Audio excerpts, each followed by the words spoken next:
Hi, welcome to episode 268 of your favorite daily podcast. A couple of things, a podcast about things. There are 97 days left in the year, also 97 episodes left to get to 365, and 97 is the 25th prime number. Random fun fact that you now know if you didn't know this before. Anyway, today we are going to talk about Languages, words, how they evolve, why they evolve, how do we know that they've evolved, and why there is no committee, universally agreed committee, and how words should be.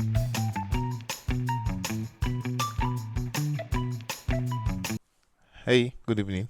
How are you? I'm tired. How are you? I'm fine. Why are you tired? Because so many things going on. Sorry. Oh, But good to know that you're fine. what's on your mind today? Nothing was on your mind today. Just like that. Okay. So, anyway, thanks for having me on your podcast today again. You're welcome. What should we talk about? What do you want to talk about? Okay, so we're just going to keep doing this back and forth, back and forth. No, why not? Because this is what people are here to listen to. Okay, so today I wanted to talk about language. So, I saw something. Scott Hanselman is a very advanced developer that works at Microsoft and does like courses at Microsoft. I think he's been there for 20 plus years. So he posted that like they were doing a demo at work, and then he just reacted like we're so cooked, which at least to my knowledge means this demo we're making, this product we're demoing is bad. Yeah, Right? that's how I also interpret that. And that's what he posted. And after he said that, how he said half of the room was like, this is amazing. And the other half panics like, this is bad. And in that moment, he was realizing the generational shift that was happening in the room. This guy has been working for 20 plus years, by the way. So At even Microsoft. at Microsoft, so even him, he's old. Okay. That's very interesting because this is something that I've always been fascinated by, like the evolution of language and how we communicate and how the same thing can mean different things to different people. So honestly, when I heard "was so cooked," the only connotation I have of it is negative, like a bad thing has happened or is about to happen. Like it's even funny because like now, like then another l- superstar tech person responded that again in a meeting somebody was presenting and he wanted to respond with let her cook, which again positively connotates to this person is on fire, let them keep riding on. Exactly. I That's also the interpretation I have of that. And he had to stop himself because he didn't know if he was going to be filed for a sexist HR complaint.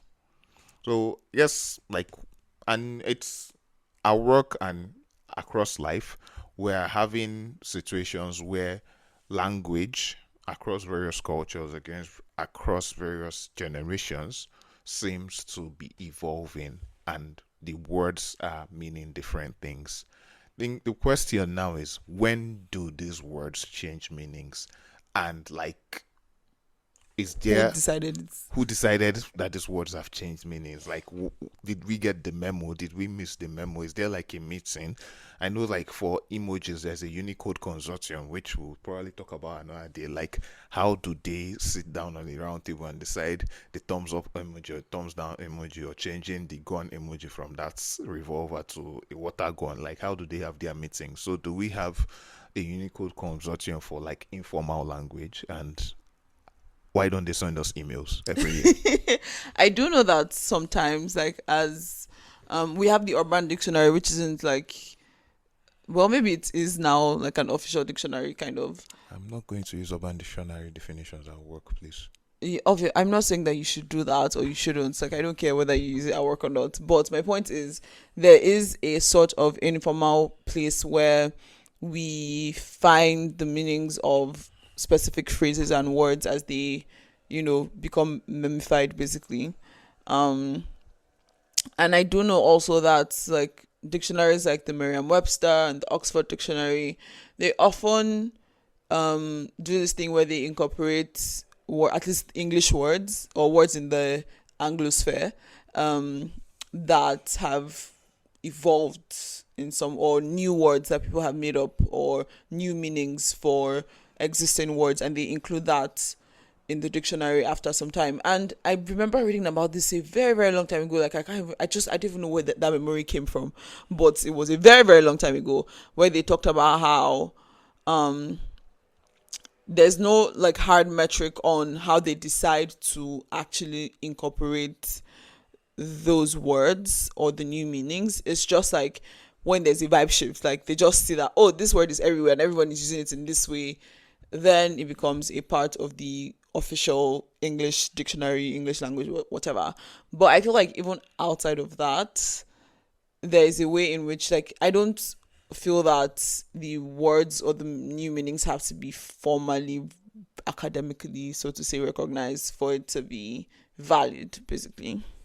But fair enough. But like even between both of us, when we talk, like we've had like a few discussions and back and forths where we feel like if the meaning of the word hasn't changed for me, why do I have to evolve like my own meaning and usage? I mean, a word that comes to mind is how we use the words gist and gossip back and forth. And I keep saying, like, I don't think, like, I know that people have attached a negative connotation to the word gossip, but that's not how I use the word. And like, why does my own usage of the word need to change? What of the people I use the word gossip with in form of gist with? Like, why do we all have to just change our language? So just a gist. But like, yes, just say gist. But like words, we're learning. Like, you know how we're now learning different languages, Zuka, Zeus, and all those things. Yeah. Like, it's the one that comes easily to you, the one that has been culturally part of your background.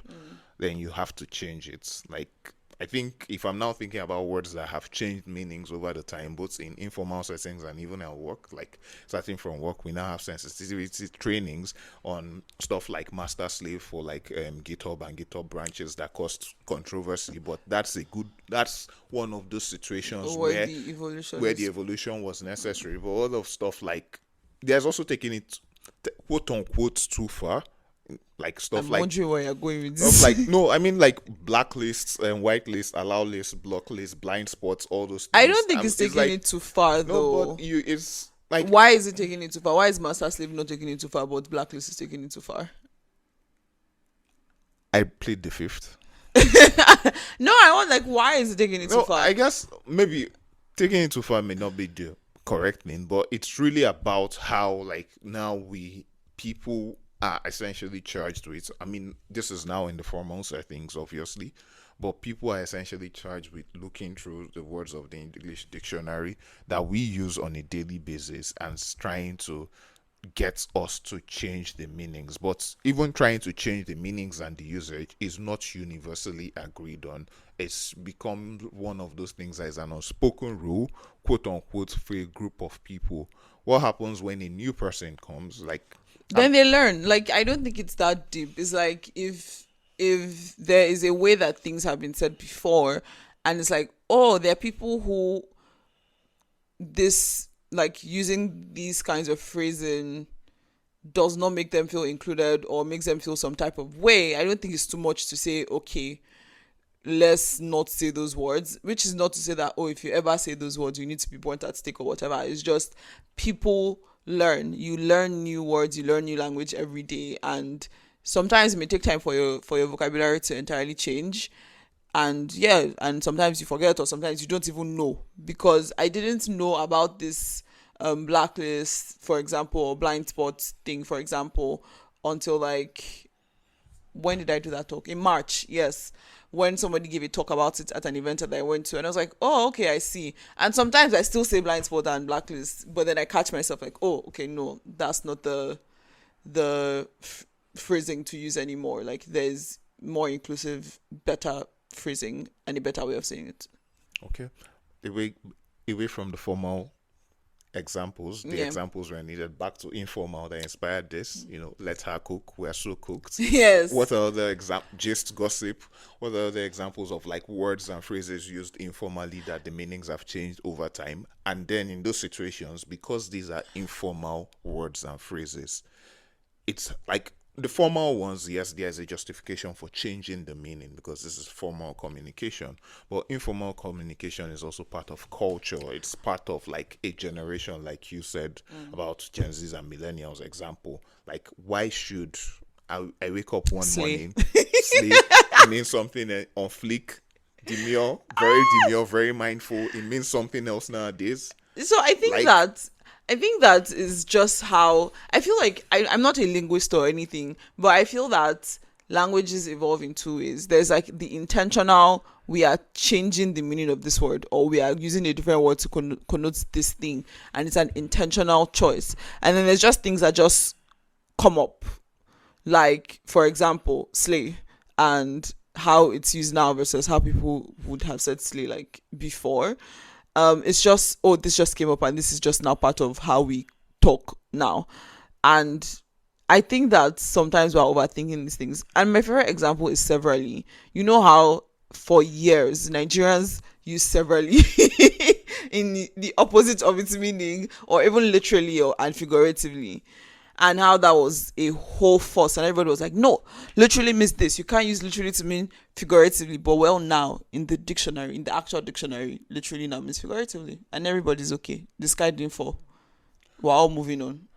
what of words like that cut across generations? I think like now as you were talking, I just thought of something. I think I had heard this before and I agreed with the person. I can't remember where I heard this, but someone said that they were surprised how the meaning of the word, and this person is a millennial obviously, but way older than me. They're surprised how the meaning of the word hookup has changed in the last 5 years. Which is funny because they can talk to like their 45-year-old friend and basically say, guy, I beg, sister, I beg, make we hook up tomorrow. Yeah, And where that hookup what meant hangouts, and then yes, now it like means something else. so like now like what is a 35-plus-year-old person supposed to do? Because people under the age of 25 or under the age of 27 have changed the meaning of a word, but within their peers it means one thing. Something else. So And I feel like one of the things that, and this is a movie trope, right, where there's somebody say something and the other person interprets it some other way, and then everybody's responding to a different things entirely. And I think that the world would be a much better place if everybody just asked for clarification about things. but informal language is how we form deeper connections and advanced communication. Like Yeah, but we then you can't can be still speaking ask for clarification. Like, we can't be okay, speaking in email speak every day. it's not email speak. It's like, oh, you said hook up. My understanding is this. Is that what you meant? It's not that deep. I feel like people are too afraid to ask questions, and I don't know why. Okay, I know why actually, but You did the research. but yeah, people are afraid to ask questions, especially in interpersonal, like personal kinds of things, because nobody wants to seem like they're taking it too seriously for whatever reason.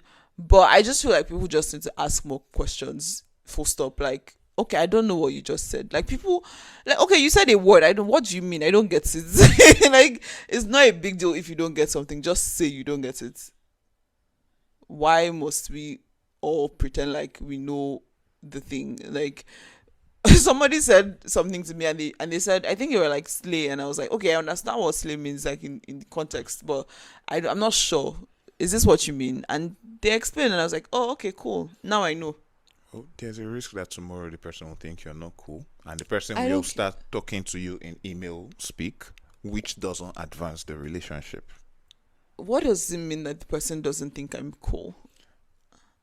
I plead the fifth. Email speak, which means the relationship can't be advanced. Remember, No, I most don't of agree though. we're having this discussion because people were in situations where they were comfortable with their co-workers already to use informal language. Then on one occasion it was misinterpreted. On the second occasion they cut themselves. But when you become comfortable with someone, you're going to, and a group of people, you're going to eventually default to informal language. So what happens when defaulting to informal language as expected now becomes misinterpreted due to generational shifts and so many I things? feel like this is overthinking the matter, because I don't think that me asking someone to explain what they have just said to me then means that we can't be friends. Like, that's a leap. just to close out the episode, again, Dari said, let her cook could have sent him to HR. No, like I get what you mean. So okay, think about. would have You know, explained there was a tweet I saw. No, not a tweet, a TikTok some days ago or weeks ago, whatever. I don't know the concept of time anymore. And they were like, when you say that you did all back to the wrong audience. So if I'm talking to my Nigerian friends, I'm like, oh, I'm going to do all back. You know what I'm talking about. But if I'm talking to my non-Nigerian friends, I'm not going to say all back. I'm just going to say I'm going to do cornrows, like, because they get that. So it doesn't then mean that we cannot be friends. I don't get it. It's just I don't understand what you just said. Explain. And it's not a big deal. You explain and we all move on and we continue. Okay. Lade is cooking. All right. This is the end of the episode. We'll hook up with you guys later. Oh my God. Thank you for listening. Bye. You get the gist. I still need questions. I still need suggestions of who to talk to. I still need people who want to come on to talk about something to fill the form. So please do that. Thank you very much. And yeah, do like, share, subscribe if you found it interesting, insightful, and all the nice things. Bye.